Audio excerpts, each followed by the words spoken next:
So I began percussion in 5th grade. We lived in Western Iowa, and so 5th grade was the starting age. And so we went in and everybody got to choose what instrument they wanted to try out on, and I chose percussion. And then they give you a little rhythm test to make sure that, it was going to work and you were going to function well on that instrument, and all that went great. Then, interestingly enough, that same year they stopped the requirement where you had to take piano if you played percussion.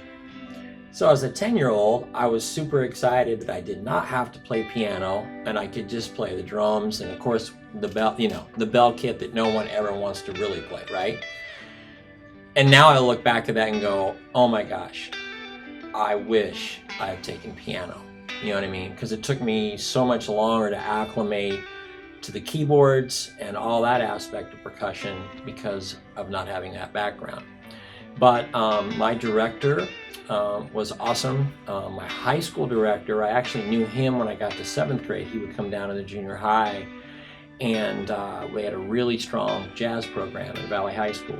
And I just wanted to be Buddy Rich, right? I just wanted to be that drum set guy. So I really grew up on drum set, playing jazz and big band, and I didn't even know about drum corps until I was in college. I saw a video and I was like, oh my gosh, what is this? This is awesome. And so me and several friends, we were going to school at Northeast Missouri State at the time, which is now called Truman State, decided we're going to go audition for this drum corps thing. So essentially we had 3 camps in a row. One was Madison, Regiment, and Cavaliers. Well, the Cavaliers were the first camp.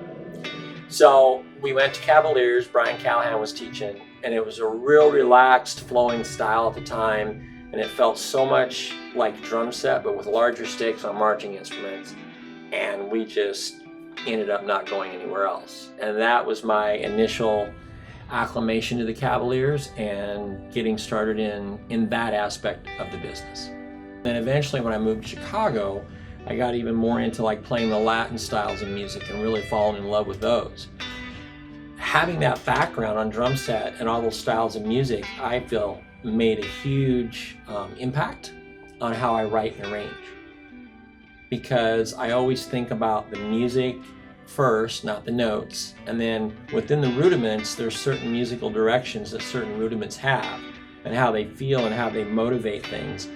So those were my choices. It was never about, well, I got to make sure I get enough, heritage in here, or I've got to have some flam drags. It was always, what does the music need, and then what rudiments flow and feel that way, and then how can I orchestrate that? So in the beginning for Innovative Percussion, Eric Johnson had come to me, and most people don't know this. Eric was in my very first snare line in the Cavaliers in 1984, and I taught Eric for 2 years, and then he was studying with Mark Ford at MTSU at the time, and got really deep into the marimba side of things, doing the Lee Howard Stevens camps and all that. So he sort of went away from the marching thing for quite some time. And then Eric called me, I want to say it was around 91, 92-ish, I think. And I had just been out to the University of Iowa. John Wooten, they were looking for someone to write and arrange for Night Express. And I said, John, I got your guy. You know Eric? Oh yeah, from North Texas. I said, yes, Eric Johnson. So that was a way to get Eric back into the business of marching percussion.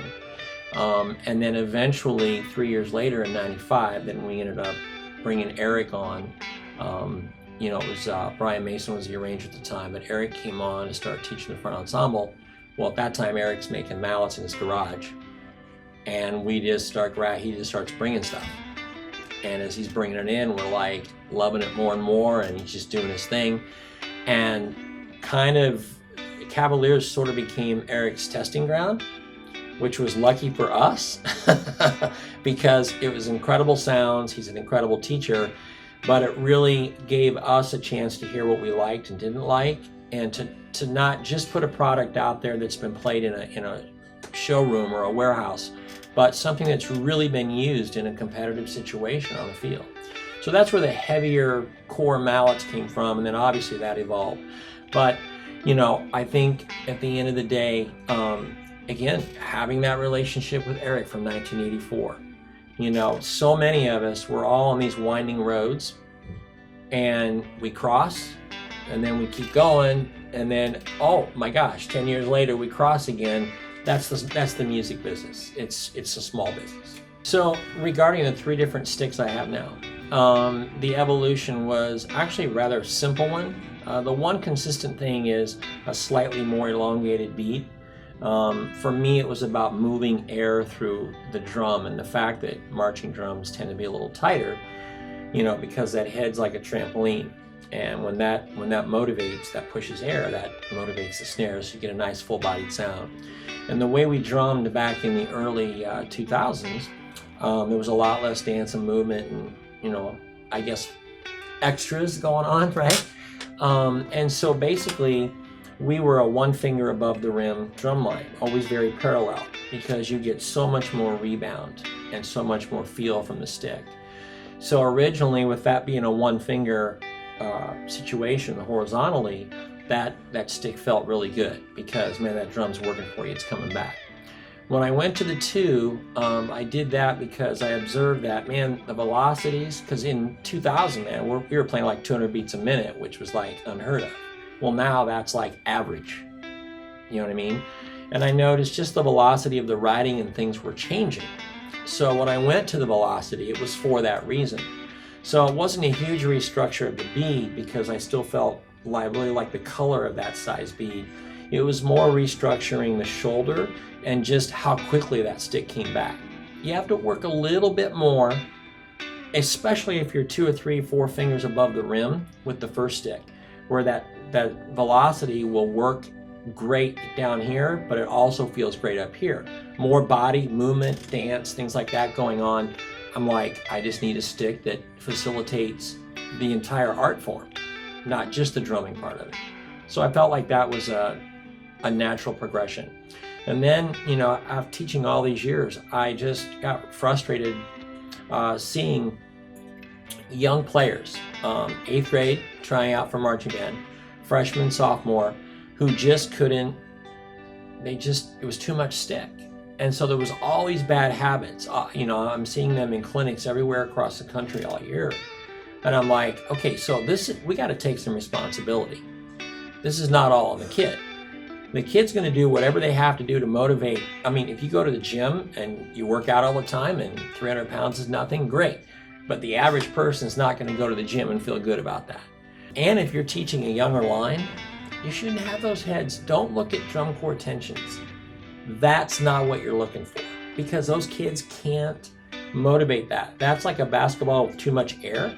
They can't control it, so they get tight and they force it. So the momentum, the idea there is if you have a less experienced line, younger players, it doesn't matter if it's high school or even college for that matter, it's still going to sound great, but it's going to be much more manageable.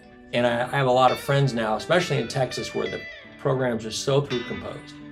That's becoming their 8th grade stick, no doubt, because it just makes physical sense.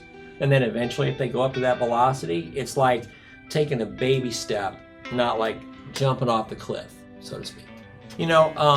First of all, huge thank you to Innovative Percussion, especially Eric Johnson and George Barrett, who I've been friends with for decades, and just their unwavering support for me as an educator.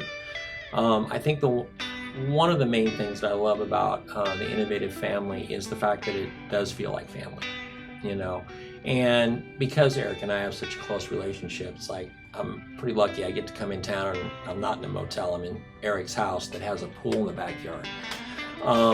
But that's another story. But yeah, I love the company. I love the vibe.